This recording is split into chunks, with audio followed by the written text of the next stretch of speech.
Olá, pessoal! Vamos dar continuidade ao bloco passado, referente à imunidade recíproca, referente aos entes da federação. Então, nós acabamos com este alerta referente à Caixa de Assistência dos Advogados, que agora a CASP, por exemplo, aqui em São Paulo, faz jus à imunidade tributária. É uma grande pegadinha de prova de concurso, mas principalmente para a prova de exame de ordem.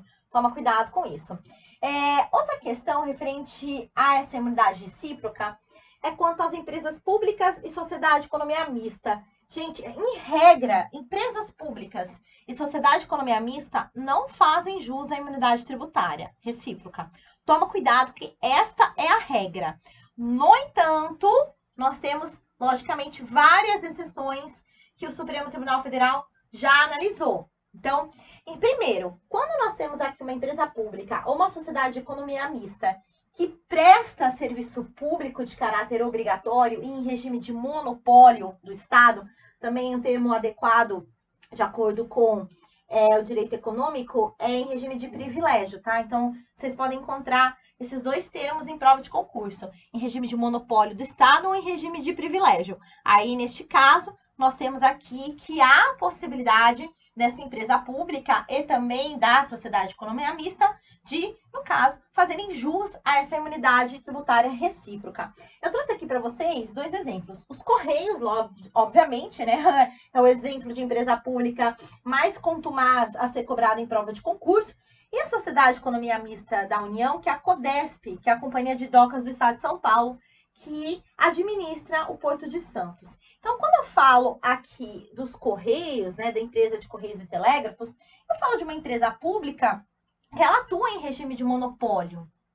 Então, ela que de fato é competente para prestar o serviço público, né?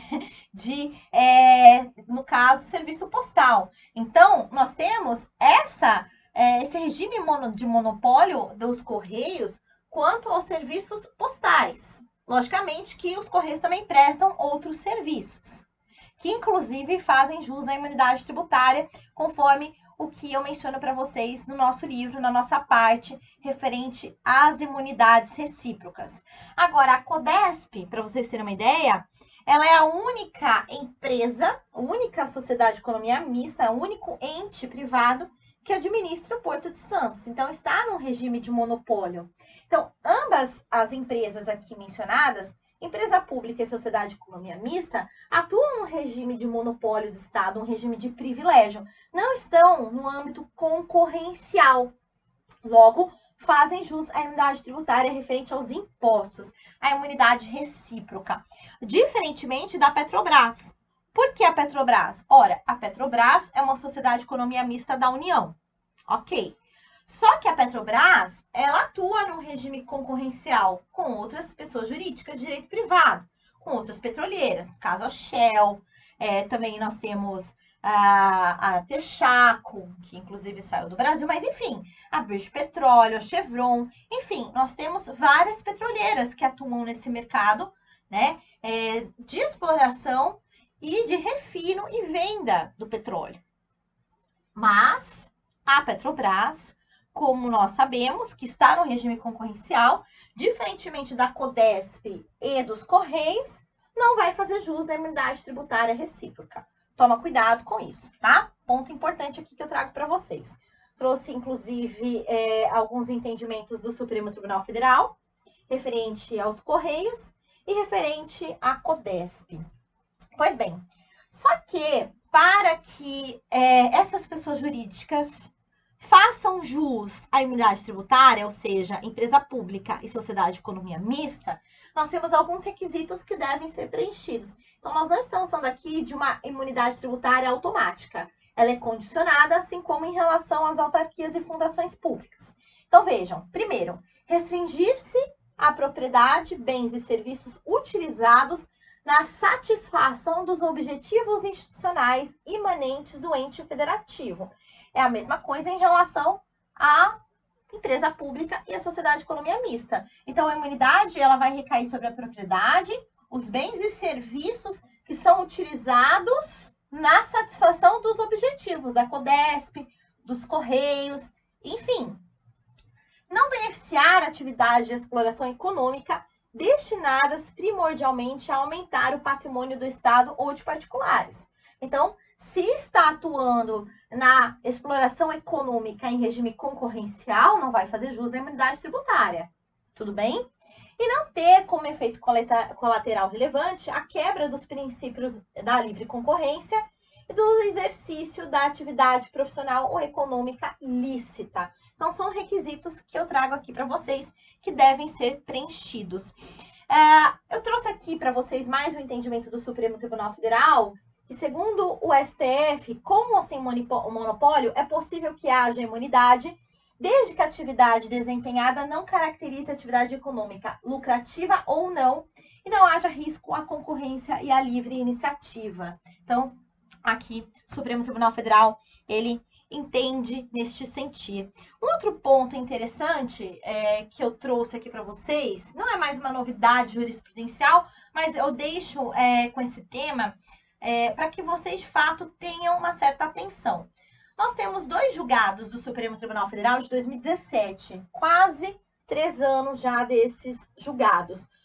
Primeiro, o Supremo Tribunal Federal, ele entendeu que é constitucional a cobrança do IPTU pelo município de Santos, olha só, da Petrobras, relativo a terreno arrendado no Porto de Santos e também de uma concessionária de veículos no Rio de Janeiro, ocupando terreno em contrato de concessão com a Infraero. Pois bem, o fundamento que eu trouxe aqui para vocês é que essa imunidade recíproca prevista na Constituição Federal, ela impede que os entes da federação cobrem tributos uns dos outros referente aos impostos. Cuidado com isso, mas não alcança imóveis públicos ocupados por empresas que exerçam atividade econômica com fins lucrativos. Olha que interessante esse fundamento do Supremo Tribunal Federal. Então, aqui, no caso, a Petrobras, no Porto de Santos, ela está arrendando um imóvel da União. Ah, professora, mas o que acontece? Ora, a Petrobras, ela pode ser contribuinte do IPTU aqui, mesmo sendo uma arrendatária? De acordo com o entendimento do Supremo Tribunal Federal, sim.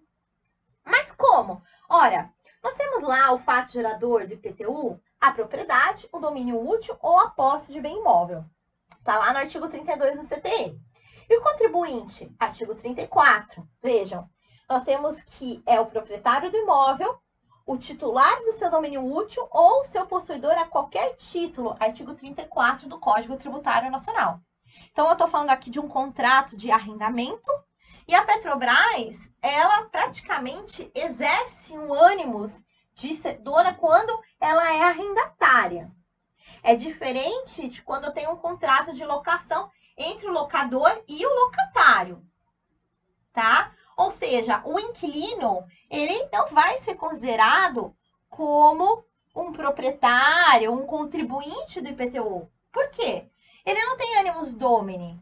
Então, neste caso, é diferente um contrato de arrendamento e um contrato de locação, porque o inquilino, ele pode modificar a sua residência a qualquer momento. Ele pode quebrar o contrato, se tem lá aquela cláusula de 12 meses, né? E tem que pagar multa, ele paga a multa e vai procurar um outro apartamento, vai procurar uma outra casa. Então, ele não tem animus domini de ser dono daquele imóvel. Diferentemente quando eu tenho esse contrato de arrendamento. Então, para o Supremo Tribunal Federal, nós temos que a Petrobras, ela pode sim ser contribuinte do IPTU aqui no município de Santos. E o município de Santos cobrou a Petrobras, né? Referente ao IPTU do local, do terreno da União, no Porto de Santos, que está sendo arrendado à Petrobras. Tudo bem? Então, vejam, aqui um julgado do Supremo Tribunal Federal, da relatoria do ministro Edson Fachin, né?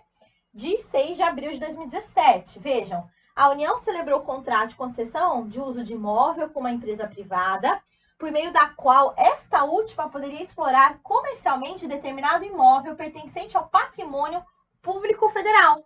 Neste caso, haverá a cobrança do IPTU da concessionária, pois, olha que interessante o fundamento do ministro, nem mesmo os entes públicos que operam em regime de livre concorrência fazem jus à imunidade recíproca. Portanto, nem mesmo a concessionária. Então, aqui a gente não está nem falando de uma sociedade de economia mista, que, no caso, né, diferentemente no caso, seria uma entidade privada, uma empresa privada. Então, uma empresa privada celebra um contrato de concessão com a União. Então, essa empresa privada que está explorando aquele local para fins de estacionamento no aeroporto, eu não lembro se foi no aeroporto de Santos Dumont ou no Galeão, né, no GIG aqui, tá? Neste caso, está oferindo renda, está obtendo um lucro exorbitante, porque vocês sabem quanto custa estacionar um carro no aeroporto ou nas proximidades. Então, neste caso, já que está no regime concorrencial, o Supremo Tribunal Federal entendeu que não está acobertada pelo manto da imunidade recíproca. Outro ponto interessante que vira e mexe é cobrado em prova de concurso é em relação aos cartórios. Pessoal, quanto custa ir ao cartório para pedir o reconhecimento de firma, autenticação, registro de contrato? Nossa, um valor absurdo. Então, vejam que os cartórios, eles obtêm um certo lucro, né, considerável. Por isso, nós temos aqui que estes particulares que prestam serviços públicos e visam lucro, né, eles também vão ter que pagar ISS ao município, não estão imunes. Toma cuidado com isso, é um ponto interessante. Entendimento do Supremo Tribunal Federal já bem antigo. Nós temos quase 12 anos desse entendimento. Pois bem, um outro ponto que eu tenho aqui da súmula 583 do Supremo Tribunal Federal é que o promitente comprador de um imóvel, de uma autarquia, por exemplo, não vai fazer jus à imunidade tributária deste ente imune. Então, imagina que eu tenho uma autarquia que ela vai vender o seu imóvel a um particular. Este imóvel, por hora, ele não está tendo a incidência do IPTU. Então, a autarquia ela não vai pagar IPTU ao município aqui de Santos. No entanto, quando tem um contrato de promessa de compra e venda, neste caso, já temos o promitente comprador, o promitente comprador ele pode ser o contribuinte do IPTU. Ele não vai fazer jus a essa imunidade, porque a imunidade recíproca ela é subjetiva, ela recai quanto ao sujeito. Vejam, promitente comprador de imóvel residencial transcrito em nome de autarquia é contribuinte do Imposto Predial Territorial Urbano, leia-se aqui IPTU. Pois bem, pessoal, nós temos mais um entendimento para finalizarmos este ponto referente à imunidade recíproca, um julgado do Supremo Tribunal Federal de 2014, que fala que a União sucedeu uma sociedade de economia mista, antiga RFFSA, que no caso é referente ao transporte ferroviário, que não fazia jus à imunidade tributária, ou seja, então, essa sociedade de economia mista, que não fazia jus à imunidade tributária recíproca, ela podia ser devedora de ICMS, por exemplo, para o Estado de São Paulo, vamos supor, né? Então, aqui, nada impede que ela tenha débitos de ICMS para com o Estado de São Paulo, antes da União ter sucedido essa sociedade de economia mista. O que acontece? Bom, no momento que a União sucede, pode ser que nós tenhamos a imunidade tributária daquele momento em diante. Mas a imunidade tributária ela não vai retroagir contemplando o fato gerador pretérito. Então, referente aos débitos de ICMS para com o Estado de São Paulo, nós temos que eles ainda vão subsistir, né? Então, é basicamente isso aqui que eu falo para vocês. Logo, o ente federal não goza de imunidade recíproca quanto aos débitos tributários pretéritos, uma vez que a responsabilidade tributária não pode ser afastada na sucessão. É um ponto que nós estudamos lá na parte de responsabilidade tributária. Pessoal, eu finalizo com vocês esse ponto referente à parte de imunidade específica. Eu queria trazer de forma bem detalhada a imunidade recíproca, porque é a imunidade mais cobrada em prova de concurso e exame de ordem. Logicamente que nós temos imunidade religiosa, nós também temos em relação às entidades de assistência social, partidos políticos, enfim, em relação a livros, e-books, né, que vocês sabem que agora também fazem jus à imunidade tributária, conforme o que eu alerto no livro, e também, no caso, da imunidade musical. Mas, para nós aqui, este ponto ele é de suma importância para fim de prova. E eu gostaria de tratar sobre este ponto num vídeo referente a uma aula para que vocês tivessem de forma bem mais esclarecida. Logicamente que o livro ele está muito mais completo do que a videoaula. Aqui nós temos aulas curtas, aulas para esclarecer mesmo eventuais dúvidas e para chamar a atenção dos pontos que mais podem ser cobrados na sua prova de concurso ou de exame de ordem. Muito obrigada, espero que vocês tenham gostado. Até mais!